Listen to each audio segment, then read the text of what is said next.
I'm going to ask a weird question. Who is in charge of the American government right now? Because the answer might surprise you. Obviously, we the people are supposed to be through our elected officials, but are they carrying out the will of the people, or are they caught up in their own political game?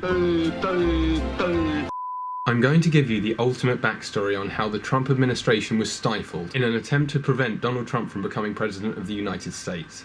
Let's take a look at the coup on paper, as it was ordered on May 6, 2016, by none other than former President of the United States, Barack Hussein Obama.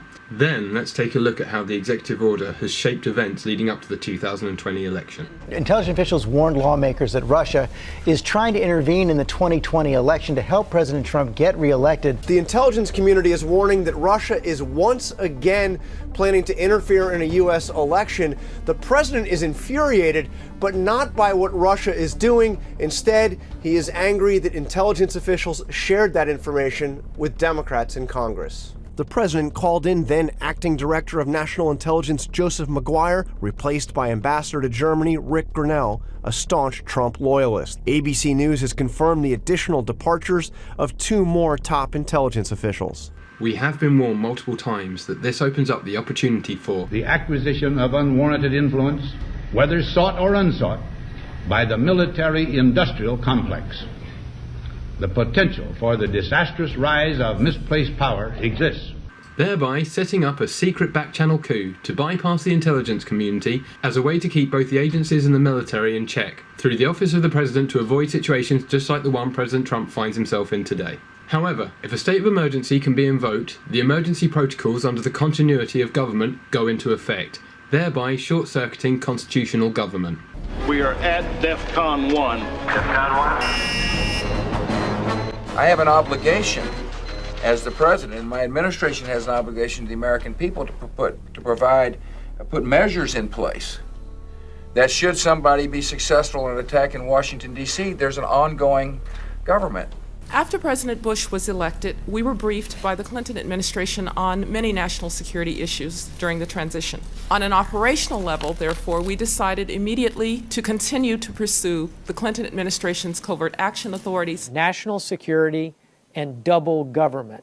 Now, I'm sure the first thing that occurs to anybody is, I don't even like the government we have. Why do I have to have a double government? There are 2 mechanisms of control in the US, the Macedonian public institutions of the Congress, presidency, and the court, which maintain the necessary public illusion that they are in charge and in control of policy, while a secretive Trumanite network of unelected, unaccountable national security bureaucrats actually make and set policy that the Madisonians appear to implement as their own. I was a bit puzzled and troubled why national security policy remained almost unchanged from the Bush administration to the Obama administration. So many elements of that policy are virtually identical, from drone strikes, covert operations, Guantanamo Bay, Guantanamo, NSA surveillance. It's a great point. You go right down the list.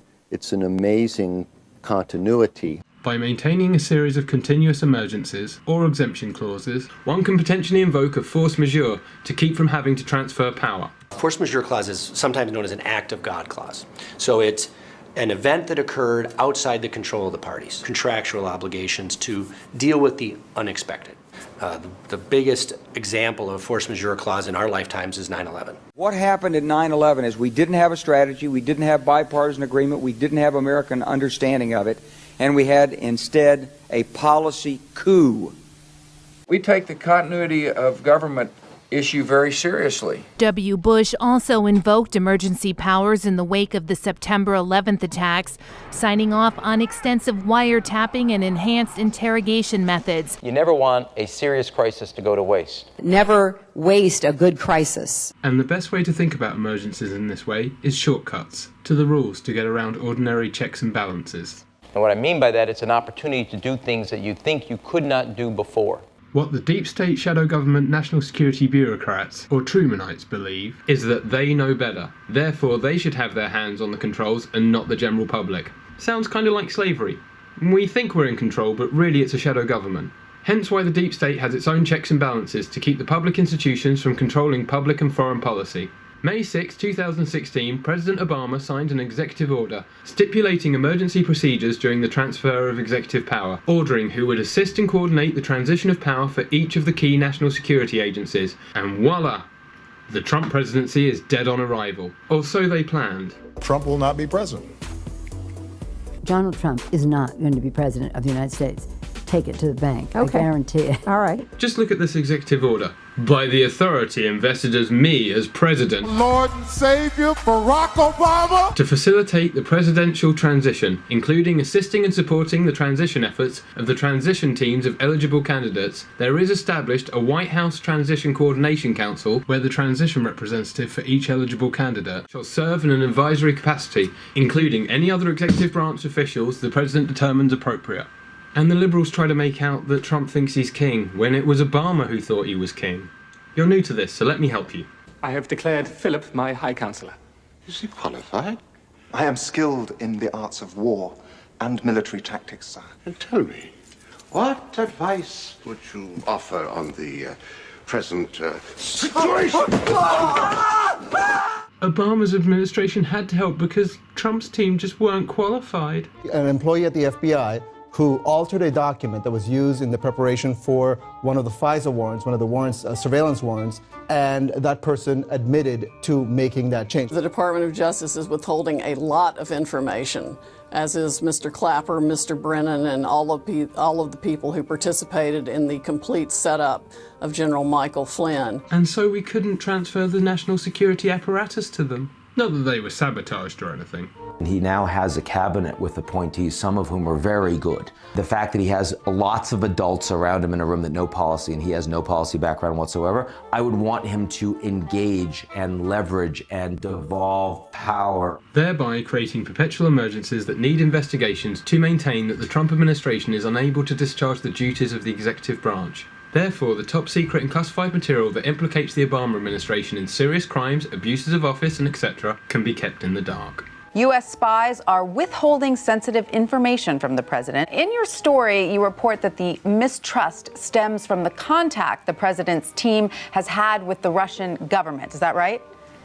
That's right. And these contacts that have been under investigation now for some time and extend back to during the campaign. What I'm told is that there have been these instances where sources and methods have not been conveyed.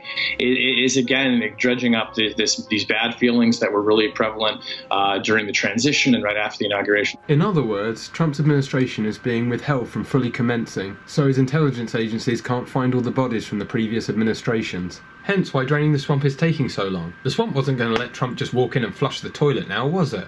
Which essentially is a bunch of handlers, spies and whistleblowers who are in waiting for Trump's transition team, who no longer need first-hand evidence or be a witness to be a whistleblower, so now hearsay is fair game, hence the entire impeachment. What a joke. No wonder Trump looks pissed. Obama just fucked him over. Sucker! Oh, thank you, Mr. Trump. This is gonna be a smooth transition. Psych! I was only kidding! Look at this email. If the White House Transition Coordinating Council, its members or designees find it necessary to seek advice from private individuals or outside organisations, such counsel should be sought in a manner that seeks individual advice. In other words, if you need to report or whistleblow something you heard that alarmed you, that the duties of the president are not being discharged properly, leak it to outside third parties. Look at this email. Request to hold over. Quote, if you are willing to continue beyond inauguration, submit a new letter to President Obama replacing the effective date of January 20th, 2017, with at the pleasure of the President, as in then President Obama.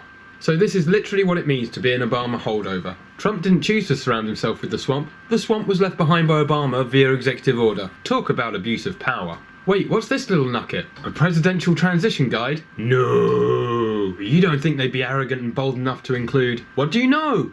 Emergency preparedness. It is critical that the eligible candidate be prepared to respond to any emergency situation that may occur during the transition period. The GSA Presidential Transition Support Team will provide the following support to assist with emergency preparedness planning. A draft outlining the continuity of operation service during an actual continuity of operations event. Well, since Mr. Kroger was the special assistant to the GSA 2016 Presidential Transition Support Team and is currently part of the administration, he might be the one Durham might want to ask about continuity of government operations during the transition, if they are ever invoked or still in effect. I say this because Pelosi has been sharing some interesting steganography with us since the midterms, specifically her lapel pin, which is the mace of the House of Representatives. What the heck is that?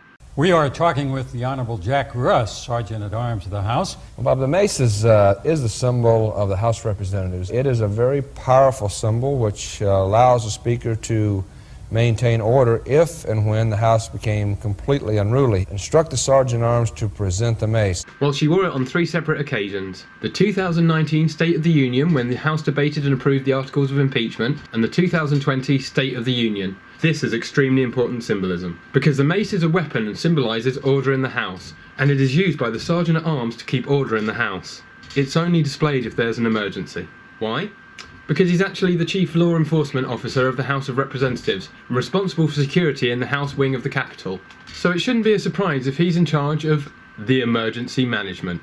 We can assume that during the transition period after the midterm elections, when the Dems took over the House of Representatives, they must have had a secret meeting prior to being sworn in, or Pelosi was deemed acting president in waiting. Speaker Pelosi had sent him a letter asking him to postpone the State of the Union, telling him he could do it from the Oval Office if he wants. Nancy Pelosi started the day waiting for President Trump to respond to her State of the Union power play. But we haven't heard.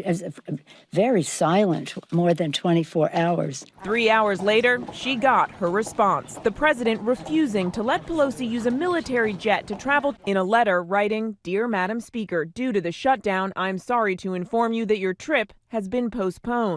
Lawmakers set to accompany Pelosi were already heading to Joint Base Andrews when the news hit. Their bus turning right around. Democrats furious. Well, look, none of this has to be related to the shutdown. Extending once again the emergency. You don't think this is what their secret plane trip was really about, do you? This suggests that the 25th Amendment is in effect, but secretly as part of a national security investigation by the House Intel Committee, or something like that. You know, Roger Stone used to come on InfoWars quite a bit. He talked a lot about how they were trying to use the 25th Amendment to remove Pump. We were the first media outlet in the country, really, to expose the 25th Amendment plot. Under the 25th Amendment, if a majority of the cabinet plus the vice president agree that the president is incapacitated, well, then he is removed. I reported right here on InfoWars that was afoot. And they sure silenced him, didn't they?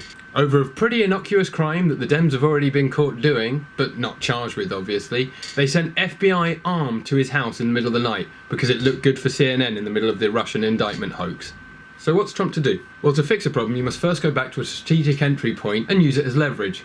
Not to mention the Department of Defense plays an important role in the whole of government partnership spearheaded by the NSA and Cybercom's election group. Formed after the midterm elections, the NSA poised to support the 2020 election, generating vital insights and sharing them with the DHS and FBI. Notice, DHS and FBI are not the first in line as far as data collection is concerned. Like it always has been.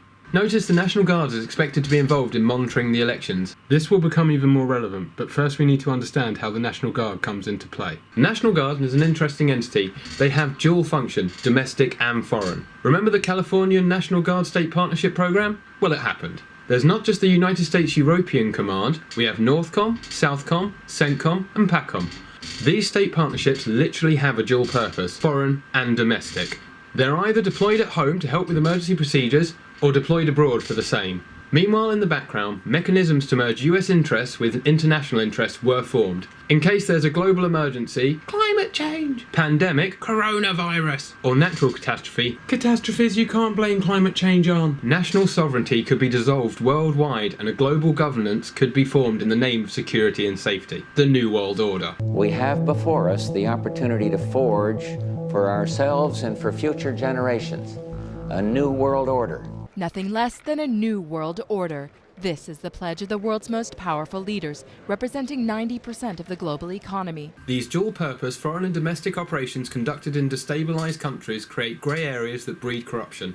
You know, where there's chaos, there's profit. Our encampments were in the poppy field. the harvesting of the crop happen right in front of us, and they are effectively guarding the poppy fields. I think it's really a disaster. Here you have one of the best fighting forces in the world ever mounted, and in a sense, you're watching as this opium is being grown. We can't eradicate these crops for security reasons. The drug people want chaos as well because they can advance their personal desires and needs and economic goals. So I think really what you have is that these two things are just bedfellows. They're working together because they have to. I wonder what your thoughts are about how you further tighten the financial pressure on Iran in particular, if it also means economic pain for a lot of our allies. Let's put it this way: money trumps peace sometimes. In other words, commercial interests are very powerful interests throughout the world. And part of the issue in convincing people to put sanctions on a specific country is to convince them that it's in the world's interest that they forego their own financial interests. Thus, legitimate command and control programs have been subverted to undermine our national interests. I went through the Pentagon 10 days after 9/11. And an officer from the Joint Staff called me into his office. He pulled up a piece of paper off his desk. He said, I just got this memo from the Secretary of Defense's office that says we're going to attack and destroy the governments in 7 countries in 5 years. We're going to start with Iraq, and then we're going to move to Syria, Lebanon, Libya, Somalia, Sudan, and Iran. I said, 7 countries in 5 years. I said, is that a classified memo? He said, yes, sir. And we've got about 5 or 10 years to clean up those old Soviet client regimes. Syria, Iran, Iraq, before the next great superpower comes on to challenge us. The Obama administration helped accelerate destabilization across the Middle East, giving rise to the Islamic State terrorist organization. He helped overthrow Ukraine, allowing his administration to rape, loot, and plunder USA resources and business in the aftermath. You basically say that the money that goes to Ukraine ends up, 30-40% of it ends up just going to corruption. A lot of government spending does. The Kremlin claims the U.S. is behind widespread pro-democracy protests. $5 million in American taxpayer dollars went to Soros's group.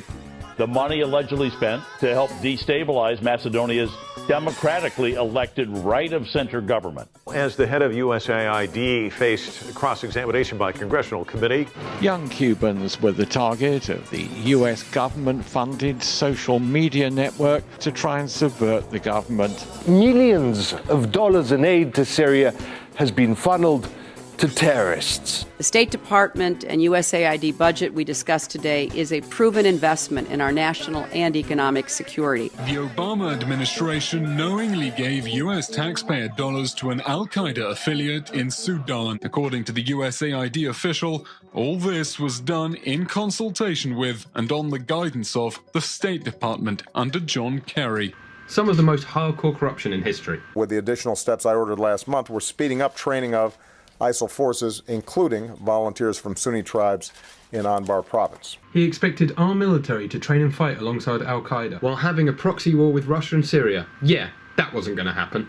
Remember when posts of servicemen saying they didn't join the military to serve al-Qaeda started surfacing all over the internet? U.S. Marine spokesman confirms that the main U.S. Marine recruiting website was redirected for a few hours overnight to a site that showed photos of a person in a U.S. Marine uniform holding up signs calling President Obama a traitor, urging Marines to refuse orders. The sign read, quote, "I didn't join the Marine Corps to fight for al-Qaeda in a Syrian civil war." At a critical point during the Syrian civil war, around the time a chemical attack killed hundreds and was used to justify a war with Syria? The site of an alleged chemical weapons attack in Syria pushes President Obama harder to defend his red line. Preparations for that strike are ramping up right now. This, of course, just comes hours after U.S. officials called the use of chemical weapons by the Syrian government last week a moral obscenity. This from Secretary of State John Kerry. That's right. This morning, Syria is saying that is a lie. Let's get right to the region. Right now, there are 5 destroyers positioned in the eastern Mediterranean,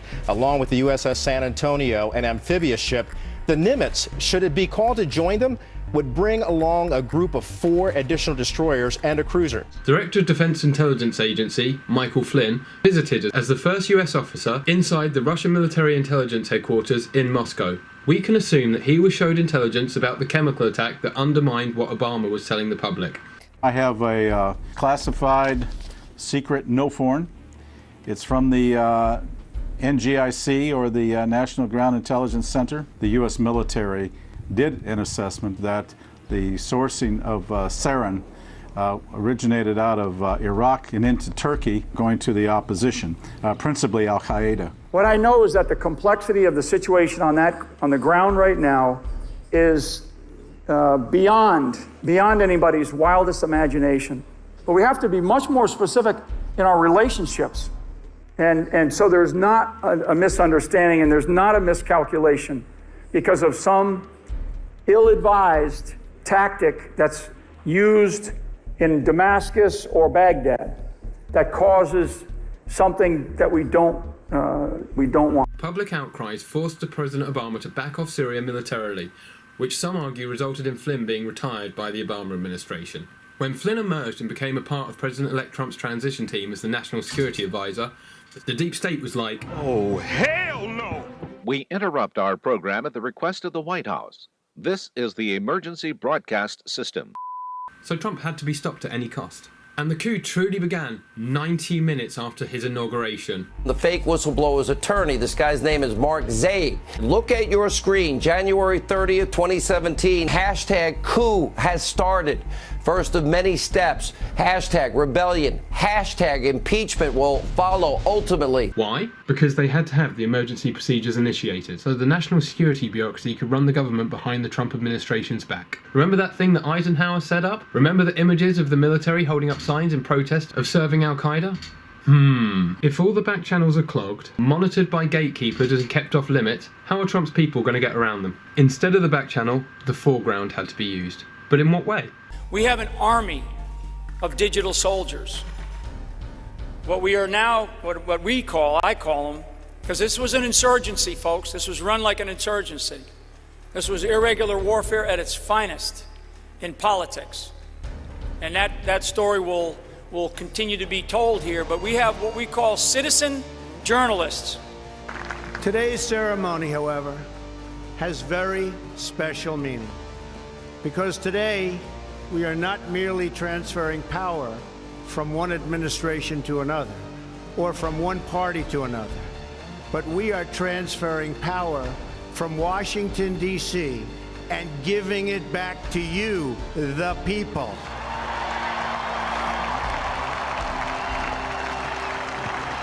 For too long, a small group in our nation's capital has reaped the rewards of government while the people have borne the cost. And so the American people decided to take over the idea of information. They took over the idea of information, and they did it through social media. This was all thought out, hence the plan. Now look at this map of the state partnership programs. The Trump administration is reviving the long-dormant Space Command. A new era of American leadership in space has begun. On Thursday, President Donald Trump participated in a ceremony reestablishing the U.S. Space Command after 17 years. The program was eliminated in 2002 after 9/11 shifted parts of the government's focus to combating terrorism. President Trump will direct the Department of Defense to establish a combatant command that will oversee all our military activities. Space Command will be the 11th combatant command in the U.S. military, joining the Indo-Pacific Command, the European Command, but also it will serve alongside other what are known as functional commands like Strategic Command and Special Operations Command, and it will be led by a 4-star flag officer. In other words, Space Force is in part of the state partnership because there isn't a Space Guard yet. Very interesting. Every aspect of the military special forces and all have an overlap with the National Guard, all except for Space Force. Because there isn't a Space Guard. For now, Space Force can bypass the situation to serve the president as a checks and balance to keep the intelligence community and the military-industrial complex in check. Just as Eisenhower envisioned it. Hopefully by now, you're all fully starting to see the plan. They say, oh my God, see that when you shine. Take your hand, my dear, and place them both in mine. You know you stopped me dead when I was passing by. And now I beg to see you dance just one more time. Oh.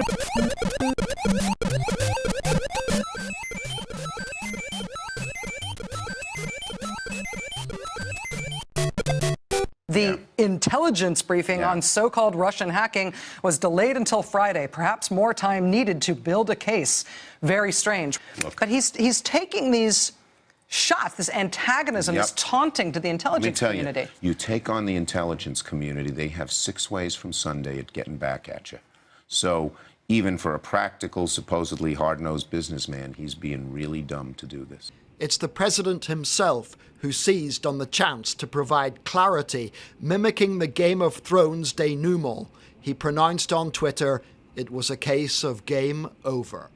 And ladies and gentlemen, I will tell you this with great certainty, the best is yet to come. The forgotten men and women of our country will be forgotten no longer. The time for empty talk is over.